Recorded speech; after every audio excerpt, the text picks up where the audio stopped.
नमस्कार. आजच्या व्हिडिओमध्ये तुमचं सर्वांचं स्वागत आहे. व्हिडिओच्या थंबनेलमध्ये तुम्ही वाचलं असेल की शेवटचे 60 दिवस बाकी आहेत.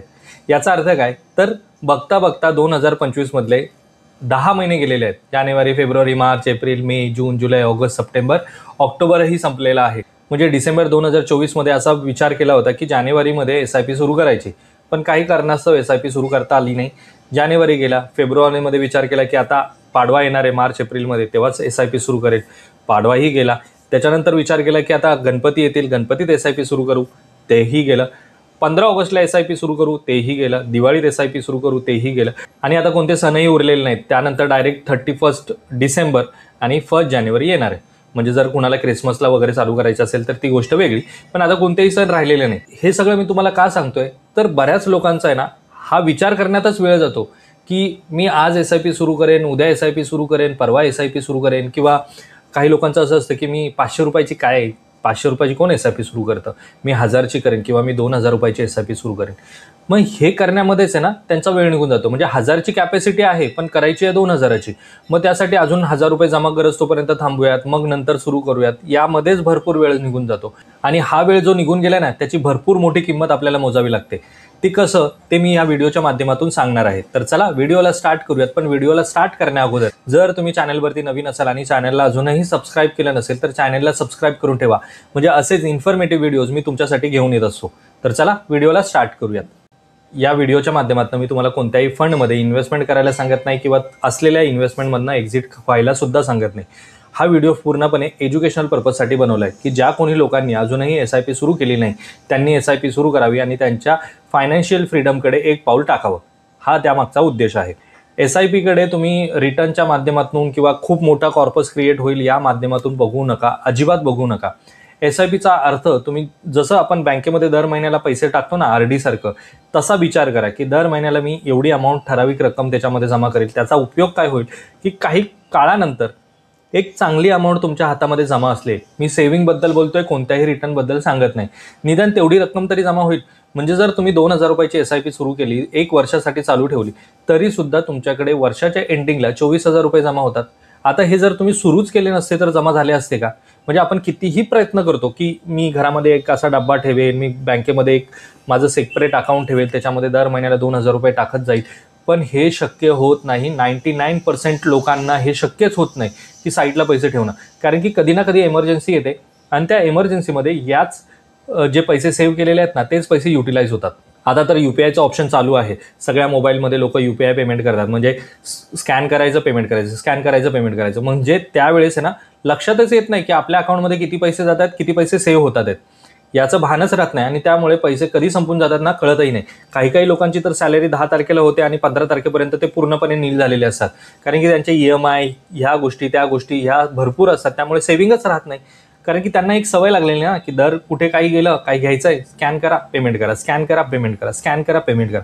यामध्ये पैसा कधी संपून जातो कळतच नाही. त्यामुळे अशा लोकांनी निदान जेवढे अमाऊंटची शक्य आहे ना तेवढी अमाऊंटची SIP करा. मी म्हणत नाही आहे की कोणत्याही रिटर्नसाठी तुम्ही इन्व्हेस्टमेंट करा, पण ॲटलिस्ट सुरुवात करा, जेणेकरून तुमच्याकडे काहीतरी अमाऊंट सेव्ह होईल. भले वर्षानंतर 24,000ची व्हॅल्यू 23,500 राहील किंवा 23,000 राहील. मार्केट जर खाली असेल तर व्हॅल्यू कमी झाली, पण ॲटलिस्ट 23,000 रुपये सेव्ह आहेत.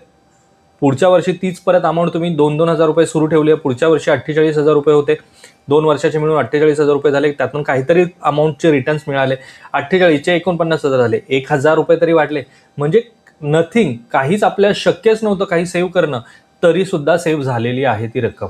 आता हेच आपल्याला सुरू करायचं आहे. म्हणजे आता तुमच्याकडे शेवटचे 60 दिवस बाकी आहेत. म्हणजे या वर्षाचे शेवटचे 60 दिवस बाकी आहेत. आणि जर तुम्ही विचार केला ना की मी जानेवारीमध्ये SIP करेल, फेब्रुवारीमध्ये करेल, मार्चमध्ये करेल, पण अजूनही सुरू झाली नाही, तर त्या लोकांसाठी हा एक अलर्ट आहे की तुम्ही आत्ता तरी करा.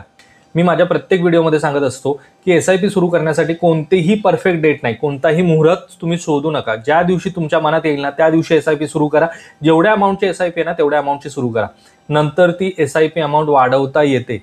आज तुम्ही 500ची केली आहे, उद्या 600ची करा, 700ची करा, 1000ची करा, 1100 करा, 1200 करा. आणि जे माझे क्लायंट्स आहेत त्यांना माहिती आहे की त्यांनी 1000 रुपयाची SIP सुरू केलेली, या दिवाळीमध्ये त्यांनी 1100 केली, 1200 केली, काहींनी 1500 केली. हे शक्य आहे ना.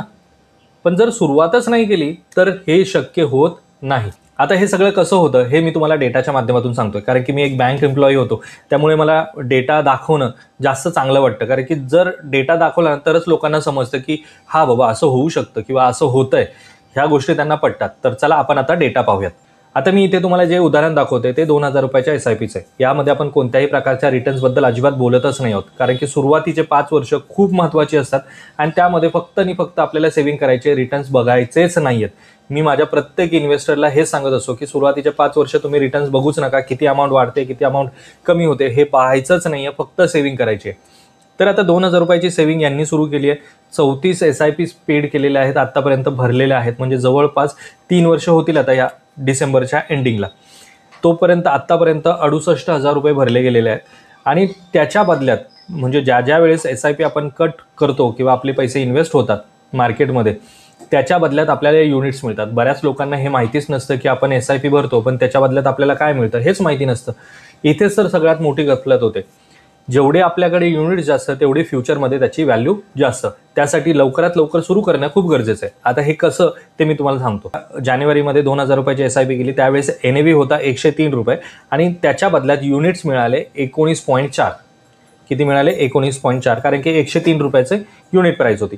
त्यानंतर आला फेब्रुवारी, मार्च, एप्रिल आणि ऑक्टोबर 2023 मध्ये पुन्हा 2,000ची SIP गेली आहे माझी 10 तारखेला आणि त्यावेळेस NAV होता 131 रुपये. म्हणजे थोडक्यात काय झालं, जानेवारीपासून ते ऑक्टोबरपर्यंत 30 रुपयाचा गेन झाला NAV मध्ये. आणि त्यामुळे जिथे मला 19 युनिट्स मिळत होते त्याच्या बदल्यात मला युनिट्स मिळतात आहेत फक्त 15. हे का झालं? कारण की NAVची प्राईस वाढली. आता NAVची प्राईस वाढली म्हणजे मला युनिट्स कमी मिळाले म्हणजे मला लॉस झाला का? तर नाही. मला काय झालं तर युनिट्स कमी मिळाले, पण म्हणजे माझे जे युनिट्स मी 103 रुपयाला विकत घेतले होते त्याची प्राईस आता 131 रुपये झाली एका युनिटची. म्हणजे जवळपास मला एका युनिट मागे 27 ते 28 रुपये फायदा झाला. आता याच्यामध्ये आपल्याला फायदा नफा तोटा अजिबात काही पाहायचा नाही. मी सिंपल तुम्हाला सांगतोय की तुम्हाला फक्त आणि फक्त SIP सुरू करायची आहे आणि जेवढी अमाऊंट इन्व्हेस्ट करता येईल तेवढी इन्व्हेस्ट करायची आहे. आता याचा फायदा आपल्याला लॉंग टर्ममध्ये पाहायला मिळतो. आता ऑक्टोबर 2025 चालू आहे. 2,000 रुपयाची SIP, आता युनिटची प्राईस आहे 197 रुपये आणि टोटल युनिट्स माझ्या आत्तापर्यंत झालेले आहेत 454.